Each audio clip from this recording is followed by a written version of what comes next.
Ladies and gentlemen, the subject of this year's conference, violence in human society, is an embarrassing one.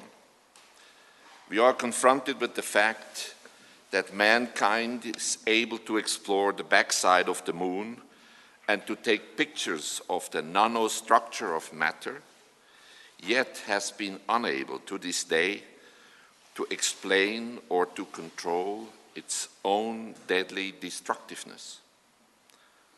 Violence, says a definition used by the World Health Organization, is the intentional use of physical force or power, threatened or actual, against oneself, another person, or against a group or community that either results in or has a high likelihood of resulting in injury, death, psychological harm, maldevelopment, or deprivation. More than 1 million people lose their lives each year due to self-inflicted interpersonal or collective violence.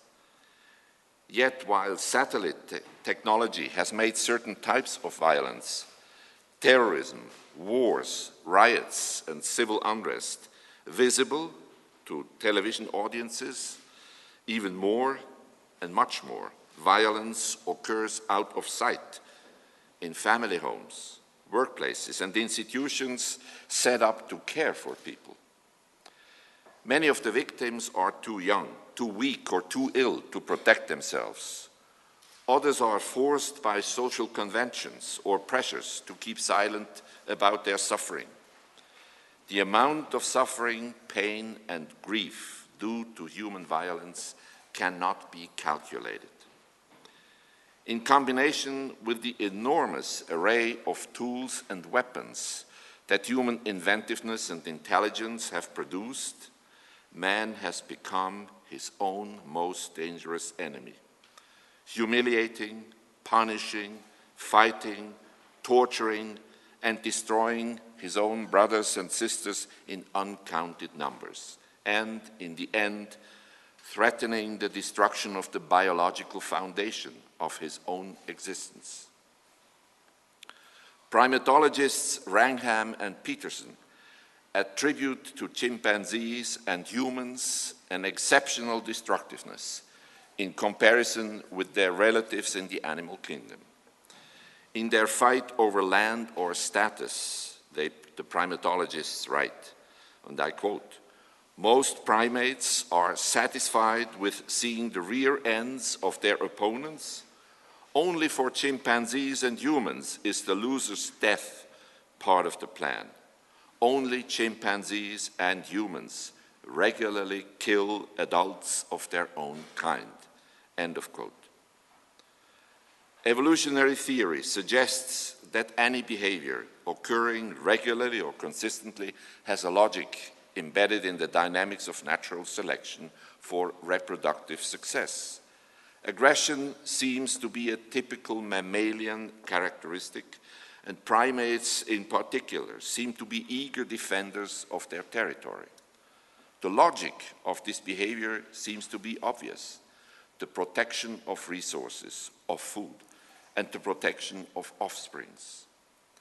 But the deliberate search for victims, their killing, and the mutilation of a helpless neighbor, despite his appeals for mercy, emphasize the peculiarity of humans and chimpanzees. Modern anthropologists and psychologists have come up with an evolutionary explanation of the deep contradiction between, on the one hand, man's social ingenuity, his ability to care for others, to share with others, and to cooperate with others, and, on the other hand, man's ability to torture and kill his fellow humans. In an extremely long process of several million years, the very early ancestors of man in the beginning seem to have depended on carrion os for their proteins, profiting from the decaying carcasses of animals that had been hunted down by big predators. Regularly, though, these early ancestors of ours must have been prey to hunting animals themselves, hunted by stronger and much faster carnivores, the main enemy being the leopard. For millions of years, fear, the anxiety of getting killed, must have been the prevailing emotion, necessary for survival and setting in motion the flight reaction instantly. That situation changed fundamentally when social organization and communication among humans evolved. Males over time began to develop a hunting ability and developed skills to outdo their fear-inducing enemies. The hunting ape not only learned to communicate, to cooperate, and to organize, but he learned to master the fire and to harden wooden spears. Males formed hunting bands and started to use weapons, whereas women remained in charge of the children. A lasting diversion of functions began, which deepened over time and influenced the shapes of the bodies of men and women and resulted in the obvious sexual dimorphism. Thus came about the most fundamental change in man's long unwritten prehistory. Out of the hunted developed the hunter. What a triumph must it have been, writes Walter Burkert in his classic Homo necans. I quote, when the relative of the chimpanzee succeeded to assume the power of his archenemy, the leopard, and was able to switch from the role of the hunted to the role of the hunter. End of quote. These changes came about with an accelerating cerebral growth that enabled human beings to develop inner virtual worlds, a new territory, so to speak, that made it possible to think and plan in the dimensions of time and space. Planning before acting became possible, because early man was able to form an inner conception or representation of a planned hunting campaign before it started. And so began human dominance over his animal competitors. But the anxieties of millions of years as hunted prey have left their deeply ingrained marks. The anxiety and feelings of helplessness of the victim and the fear-alleviating triumph of the successful hunter and killer of big game have continued to reside side by side in our nervous system, i.e. in our psyche. Both these emotional programs can be triggered till this day in all of us. They are interchangeable at the spur of the moment, sometimes incomprehensible to bystanders, and under certain circumstances dangerous. Dangerous because violence still lingers in all of us as a potential that can be triggered when we feel threatened, triggered before we even are conscious of it. In the mode of the hunted, the feelings of submission and powerlessness dominate. Fight or flight are impossible. Enduring it all seems to be the only possibility to survive. In the hunter mode, in contrast, the feelings of domination, of strength dominate. The hunter feels to be in control, triumphant and ruthless, ready to use force and to kill. Killing for the hunter did not mean to make the animal suffer. The driving force, which we might call hatred, was to get rid of a deadly threat. When it became possible to kill from a distance, not only animals could be killed, but human rivals, conspecifics, threatening one's position and social status could be eliminated too. The evolutionary danger of decimation of the group and the threat to its survival must have favored groups that were able to limit that danger by developing behavioral barriers to in-group killing. One set of such rules was biological, the product of evolution and already established among primates. It comprehended reciprocal altruism and kin selection. Relatives are treated cooperatively and never killed, whereas outgroups are deterred and killed. This is the origin of the much criticized moral double standard of man. Later in the evolution, the stunning growth of the human brain enabled man to supplement genetic programming with the invention of additional rules transmitted from generation to generation by learning.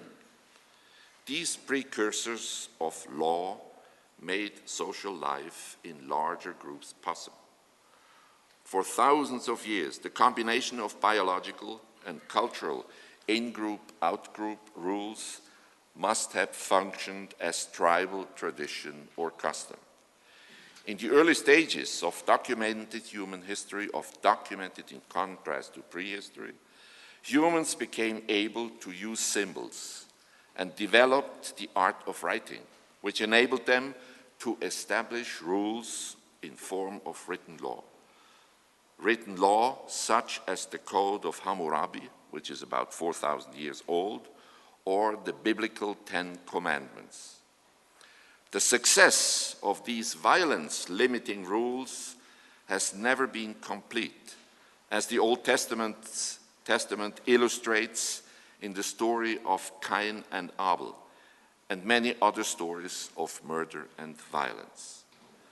The enduring presence of violence is not surprising, considering the millions of years when the early ancestors of man lived as hunted and hunters, compared to the relatively short period of just a few thousand years since man has started to develop villages, cities, advanced civilizations, and states.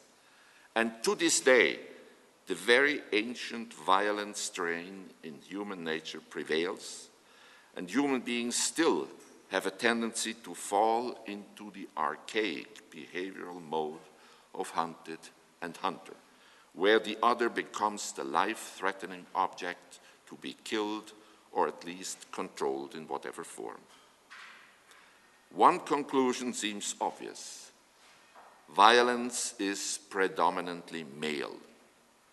But men have tried to contain their violence among themselves and within the group by organizing themselves in hierarchies. Yet something disturbing comes to the fore. The hunting mode has prevailed worldwide within societies, but in a stratified way. The weaker members of society, predominantly women and children, are dealt with in a way that in general puts them in a hunted mode. They are under the control of men. They have to submit themselves to the role they are granted and are always threatened to become victims of male violence if they don't conform to the rules set by men. Because males feared to be weakened by the caring, the empathy, and the softness within the family context, they felt a deep need to affirm their manhood, i.e., their hunter status among themselves, to separate themselves from the female sphere and organize in separate gangs, groups, and organizations. This tendency has not at all disappeared, even in the modern, enlightened Western world. It seems that men perceived their physical dominance and bodily strength as evidence of their innate superiority over women. They never questioned their right and obligation to control their families, and they never questioned their right to set the rules for society as a whole and to use punishing violence in case of disobedience. This was the concept of all civilizations, repeated in thousands of different rituals worldwide and supported by religion. As a cultural pattern, it remained unchanged, not even seriously challenged up to the period of the Enlightenment.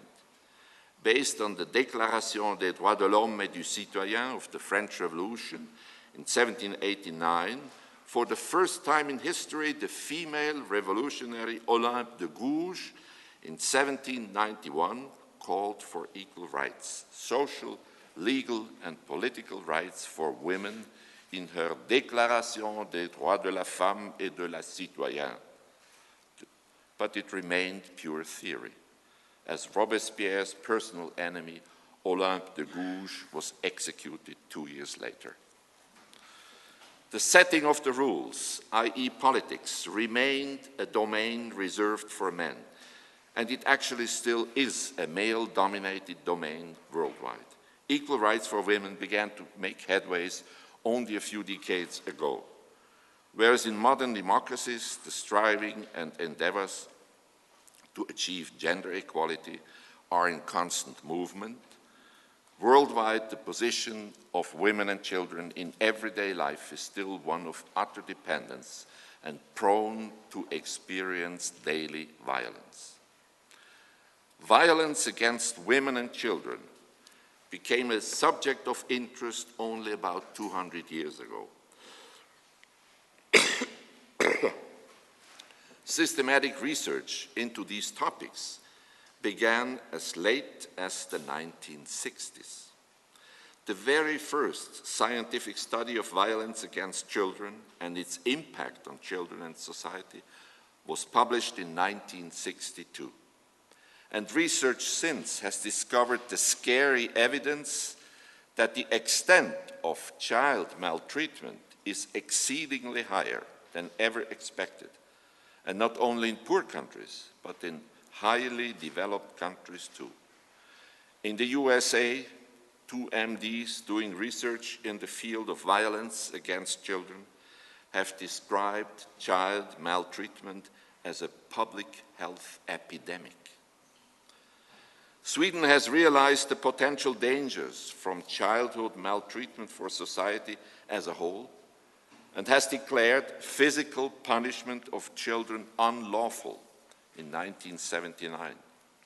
And whereas in 1965, 53% of all Swedish parents believed in the necessity and justification of physical punishment of children, public information has reduced that number to 11% in 1994. Why is this important in our context? The assumption has always been that small children are not affected by violence because they are too young to remember and too small to understand what happens anyhow. They were considered uninteresting, unable to understand and to respond, in short, not yet useful to society. Yet, maximum plasticity of the developing brain in infancy, coupled with complete dependency of the infant, makes early childhood a period of particular importance and vulnerability. Modern neurobiology and developmental psychology has clearly demonstrated never in human life is the impact of inputs from the environment, including violence, greater, and are the long-term consequences of negative experiences more detrimental than from traumata suffered in early childhood. To summarize in a very short formula, violence breeds violence. This insight points to an additional vicious circle. Parents under stress are in danger of repeating the violent behavior they once have suffered themselves, especially under bad social and economic conditions. And so, from parent to child, from man to woman, from person to person, violence is repeating and perpetuating itself over the generations and through the ages. The adult person's capacity to deal with feelings of anger, hate, and fear, and to control the strong impulses to act violently is not based on mere willpower, but rather is the result of developmental processes in infancy and childhood. The first circuits the brain constructs are those that govern the emotions. The emotional experiences during that early period in human life are of decisive importance as they determine the basic modes of perceiving the world, long before consciousness and language are developed. In the slowly unfolding intrapsychic stages of the infant's emotional development, parents are the child's first and most important teachers, and literally the shapers of its brain. The whole process of socialization, of becoming a member of the group, is dependent on the brain's development after birth. From the first moment, parent and infant form a very special communication system. The infant is sending out signals, and the parent reacting to and interpreting these signals is assigning meaning to them by talking, by using a certain pitch of voice, by expressing approval or disapproval through facial expression, by different ways of touching and holding the infant, etc. In effect, the parent is downloading his or her personal as well as more general cultural definitions in response to the child's signals into the evolving brain of the child. These inflowing definitions form the core feelings of the child about himself and are the first building blocks about how the child will perceive the world. So, long before there is any conscious realization, a core sense of self is established via this special kind of communication system in early childhood. Loving care provides for the development of a psychic structure of inner trust. The tender handling of the child's body is turned into an inner feeling of self-worth. The emphatic and calming reactions of the parent to the infant's feelings of anxiety, discomfort, and hunger lead to development of an inner strength to control and calm strong emotions, and later on allow an older child and an adult person to better cope with and reflect strong emotional impulses that push toward violence. Inadequate parenting, on the other hand, the constant misreading of the signals of the infant, harsh and violent handling of the infant's body, neglect and lack of calming intensive negative emotions, adults can hardly imagine the violence of the inner turmoils in an infant caused by various forms of displeasure. We forget, of course we have long forgotten, but we have a hard time to imagine the intensity of these inner storms that go on all the time in an infant. Leaves the child, constant misreading of these signals, leaves the child behind with a chronic core feeling of estrangement, of self-doubt and anger, of being insecure, not able to deal adequately with the environment. Children treated that way have an impaired capacity to monitor and control emotions. They feel threatened very quickly, and later in life lack the emotional tools necessary to understand and reflect their feelings and actions as well as those of others. People brought up that way have a deep but unconscious, and that is the point. It's not conscious, a deep but unconscious longing for power and control to compensate their feelings of helplessness and worthlessness. They have an urge to place their inner discomfort and inner conflicts into something outside of them, getting rid of their insecurity, anger, and self-doubt. They are easy prey for all sorts of populist slogans and leaders, for movements pursuing a scapegoat, for conspiracy theories, black and white thinking, fundamentalism, be it religious, political, ethnic, nationalistic, or otherwise, and they are all too easily ready to unleash their own negative feelings and fears onto the scapegoat or the declared culprit, be it a person with a different color of skin, a different opinion, a different nationality, ethnicity, or a different religion. Under what conditions does violence erupt? Recent research suggests, says the World Health Organization's 2002 World Report on Violence and Health, that, and I quote, while biological and other individual factors, I say hello to Gerhard Roth, while biological and other individual factors explain some of the predisposition to aggression, more often these factors interact with upbringing, family, community, cultural and other external factors to create a situation where violence is likely to occur. End of quote.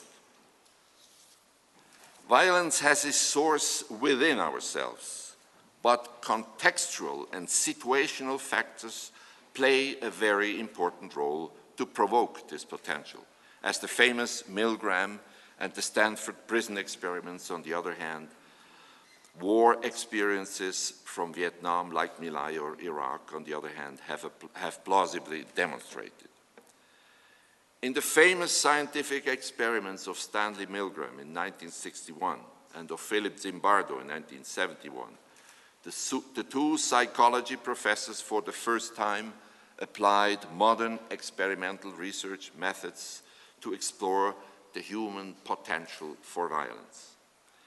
In the Stanford prison study of 1971, 24 normal college students were randomly assigned to be prisoners or guards in a mock prison located in the basement of the psychology building at Stanford in California. Zimbardo's research question was, in his own words, and I quote, "What happens when you put good people in an evil place? Does humanity win or evil? Or does evil triumph? Question mark." End of quote. The students quickly began acting out their roles, with guards becoming sadistic, which means ready to use intense psychological and physical violence, and prisoners showing extreme passivity and depression. Prisoners' and guards' behavior developed rapidly beyond the boundaries of what had been expected, and far beyond the boundaries of what had been expected. The planned two-work experiment, the two-work investigation into the psychology of prison life, had to be ended prematurely after only 6 days, because the situation escalated in a way that Zimbardo feared for his students' mental health. Returned to their normal environments, the participants had a hard time understanding their own behavior during the experiment. In 2004, Zimbardo was called to testify for the defense in the court-martial of Sergeant Ivan Frederick, a guard at Abu Ghraib prison. You all know what's meant or what happened there. He argued that Frederick's sentence should be lessened due to mitigating circumstances, explaining that few individuals can resist the powerful situational pressures of a prison, particularly without proper training and supervision. When Zimbardo's testimony was disregarded by the judge and Frederick got the maximum 8-year sentence, Zimbardo decided to write a new book about the similarities between Abu Ghraib and the findings of the prison experiment, pointing out the general human proneness to violence lurking in the background of our minds. The Stanford prison experiment is probably one of the most disturbing demonstrations about the reality and the deep roots of violence in everybody's psyche. Another expression of this general precondition of readiness to use violence was the massacre of My Lai during the war in Vietnam on March 15, 1968.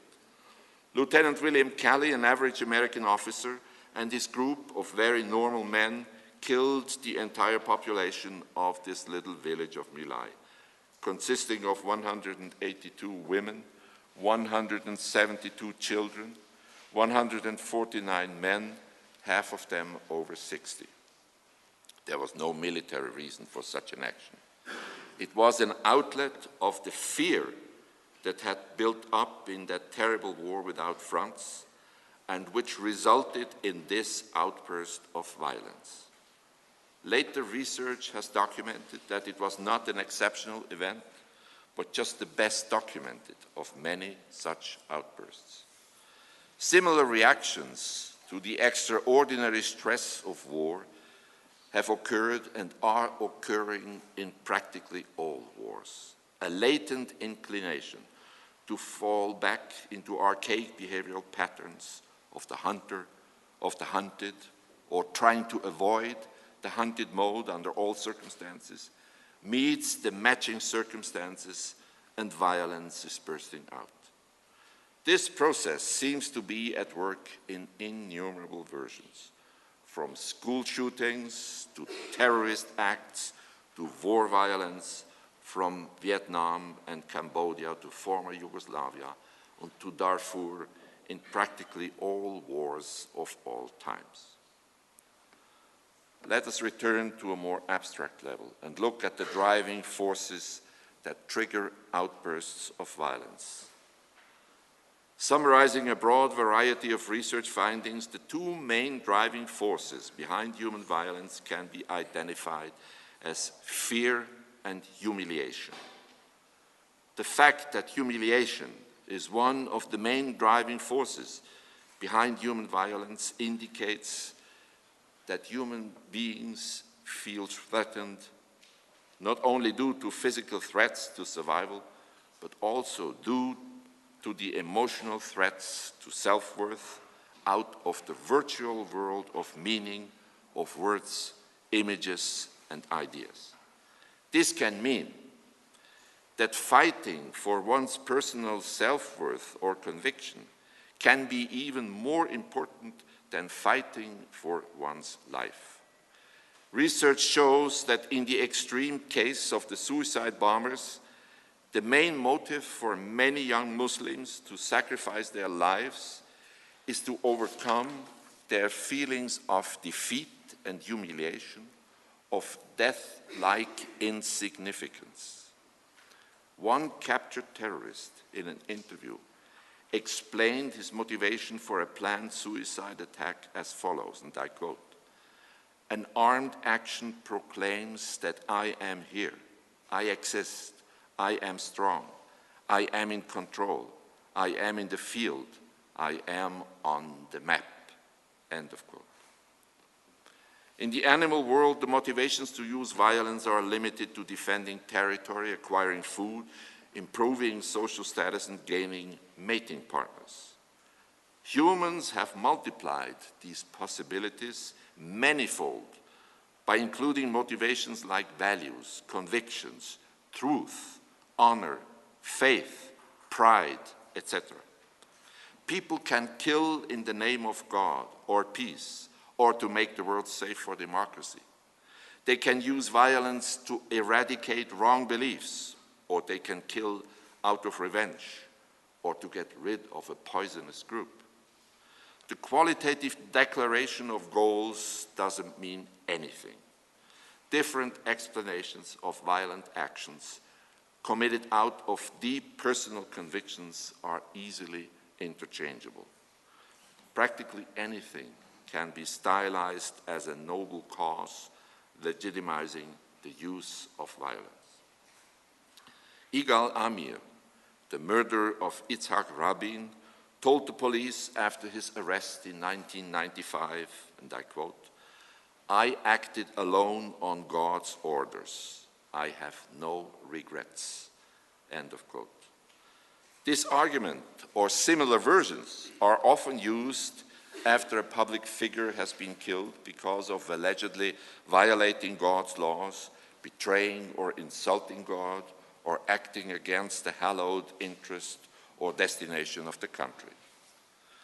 Take as another example the case of Reverend Michael Bray, who, as an avowed Christian, in 1994 published a book, A Time to Kill, justifying the use of violence, of deadly violence, to destroy abortion clinics and their staff in defense of unborn children.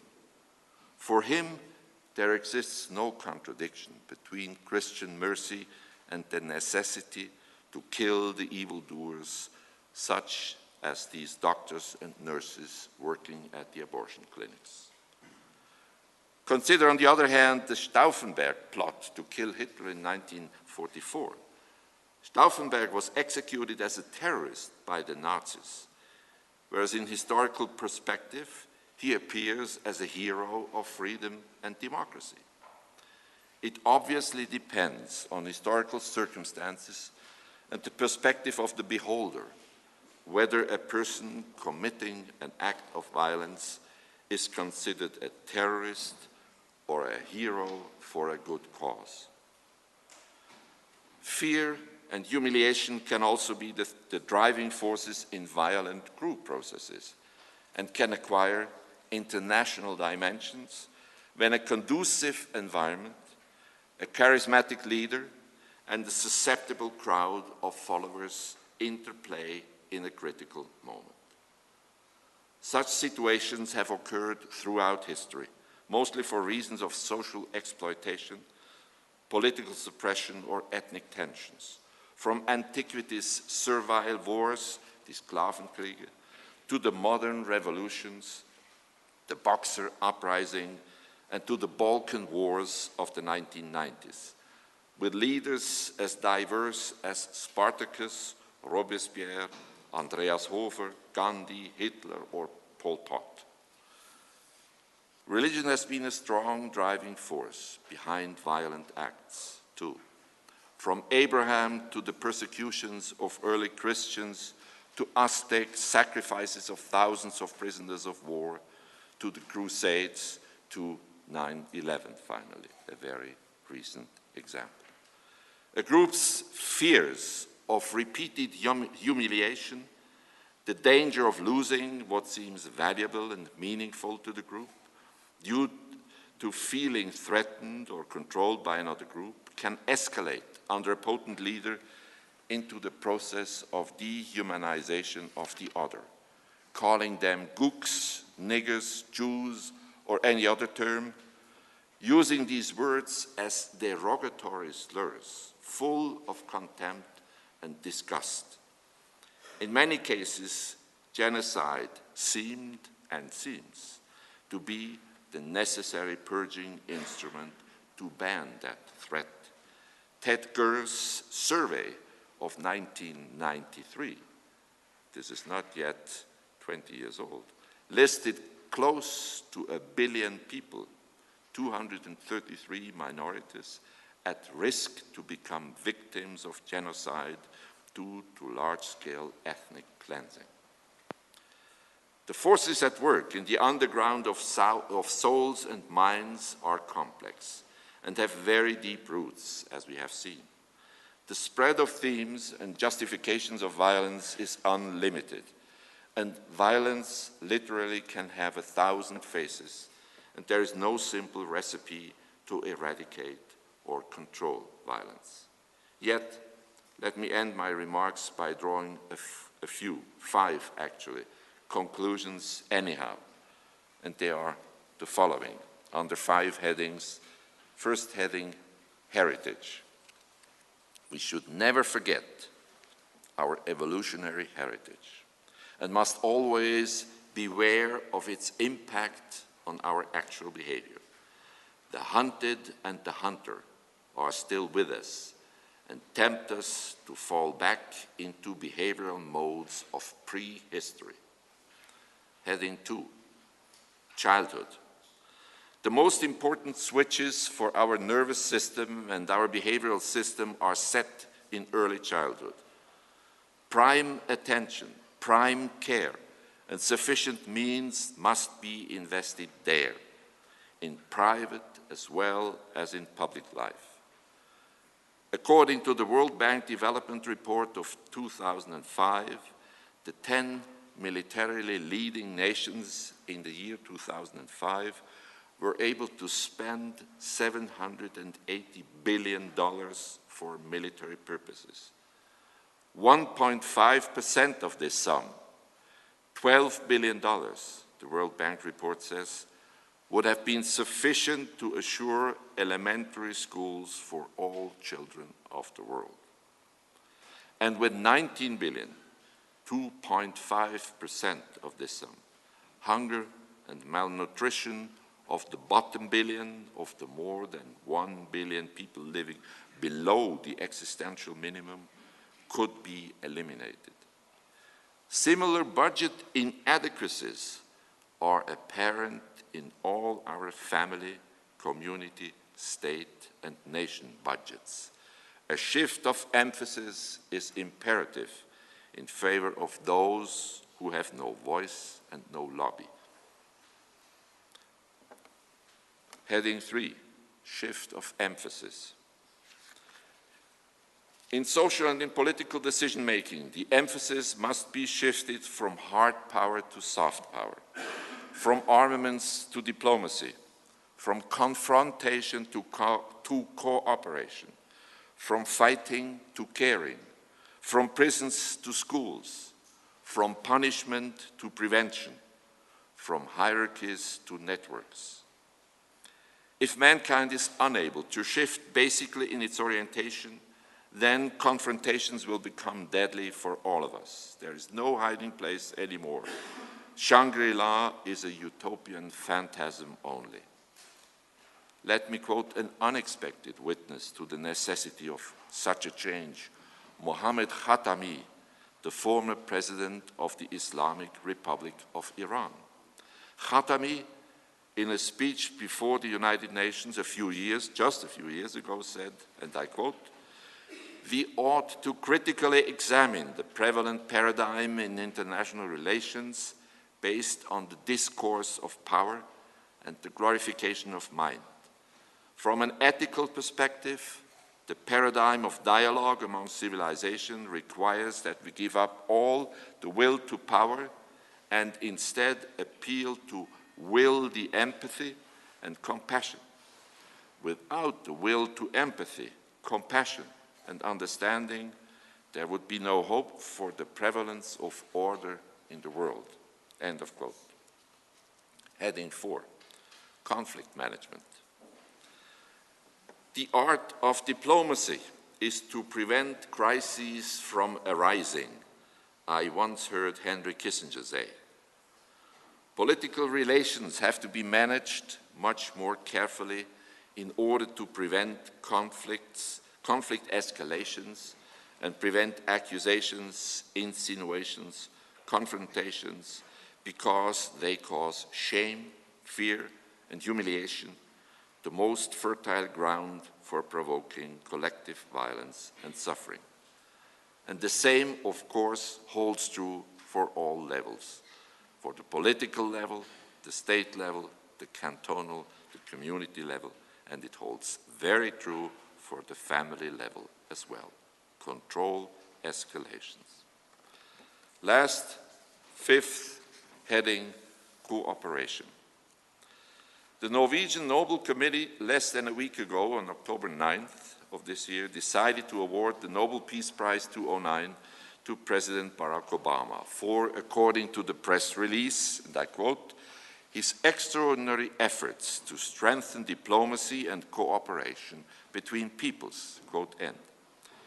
Learning from our own past errors, born out of our own evolutionary heritage and our own historical mistakes, this award says very clearly, the way of cooperation is the way to go in a globalized world. We have to strengthen all possible networks of cooperation between the families, between schools, communities, ethnic groups, religions, states and nations, between governments and science, business and the NGOs, those innumerable non-governmental organizations.